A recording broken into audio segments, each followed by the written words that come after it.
Good morning, my word nerds. Welcome to the fabulous Friday edition of Word of the Day. My name is Christine. I am a member of the Perry Girls, and each and every weekday morning I bring you a new and amazing word of the day for you to add to your vocabulary so that you can sound smarticles. Good morning, Rancom. Really? I haven't seen you in forever. Hello, Deborah. You're so smart. Deborah's already figured out the theme for the week, you guys. I'm super impressed with you, Deborah. All right, so let's get to today's word of the day, shall we? Today's word of the day is aloe. And by aloe, I do not mean what the French people say for hello. It has been a while. It has been a while, for certain. Good morning, John. So again, aloe is today's word of the day. And by aloe, I do not mean the French word for hello. I mean aloe. A-L-O-E. Aloe. It's right there. Aloe vera. A-L-O-E. Aloe. Okay? That's what I mean. Thank you, John. So, aloe is the word of the day, and it's spelled A-L-O-E. Now that you know how to spell aloe, and you know what aloe is, can you guess the theme? This was a really fun week for me. When I first started putting the week together, I came up with aloe, with subpoena, and I noticed that there's an O and an E. Hello, Miss Pookie. There's an O and an E in subpoena, but we only pronounce the E. It's not that the O is silent, it's that we just kind of schwa our way right past it, right? We combine the two. I think if you go way back, it was pronounced subpoena, but people just got lazy and the subpoena became subpoena. It's subpoena. It just turned into subpoena. So we kind of skipped past the O. So it's sort of silent, but they didn't mean for it to be. Okay, so then the next day we did anoesis. There's an O-E in anoesis. But the O and the E are pronounced separately. You pronounce the O and then you pronounce the E. Anoesis. And, sorry. And then yesterday we did, I know what we did yesterday. Why can I not think of it? Poetize. We did poetize, okay? Again, pronouncing the O and the E, but instead of the E being long, it's short. So, anoesis versus poetize. So the O is pronounced O, again, just like it is in anoesis, and then it's pronounced poetized, it's pronounced soft, etized, versus esis in anoesis.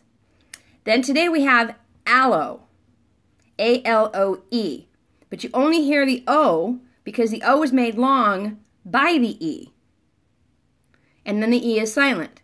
It's not aloe or aloe or ali, it's aloe. So 4 different words with the O and the E combination in them, and each and every one of them has diphthongs, exactly. Each and every one of them has a different pronunciation of those 2 vowels together. Our language is super bizarre. It's unique, it's fun, it's hard to learn, I've been told. I was raised on it, so it just came natural to me. I think that Mandarin is very difficult, but someone who was raised in China is super okay with it because it's what they were raised with. But English can be a very difficult language to learn because we have all these idiosyncrasies, specifically things like this. So O and E together in 4 different words with 4 different pronunciations. Subpoena, anoesis, poetize, and aloe. So if you don't think English is hard, think about just those 4 words, right? Most of them we already knew. Anoesis, I think, was the only one that we didn't actually know before. I knew the rest of them. I knew poetize. I know aloe, right? I've got a jar of aloe in my house. I know subpoena. My father's a lawyer.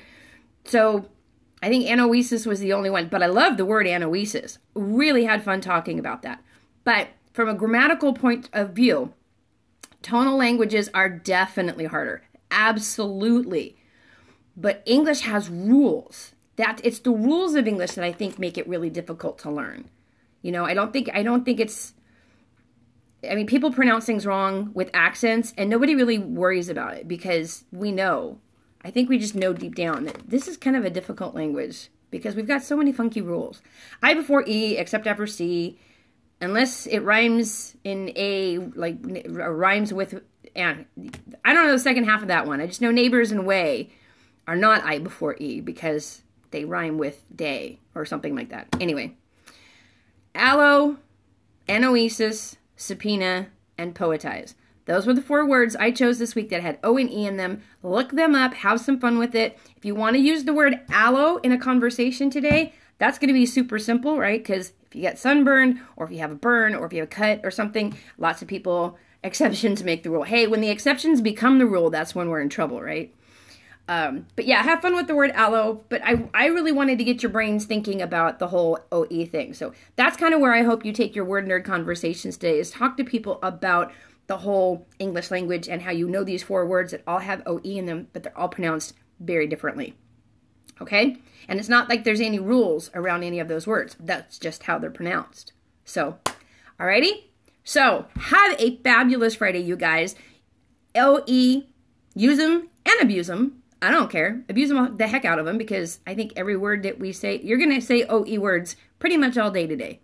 I think it would be really hard to get away from a whole day without any OE words. But be good to yourselves. Be good to one another. Know that I love you all. And I will see you back here on Monday morning for the marvelous. Oh, thank you. You have a blessed weekend too. I will see you back here on Monday for the marvelous Monday edition of Word of the Day. I'm actually going to go out of town this weekend, which is why I'm dressed kind of casually today and scoping from home. Got a tickle in my throat though, so I got to go drink some water. All right. So see you on the flip side, you guys. Until then, mwah. Bye now.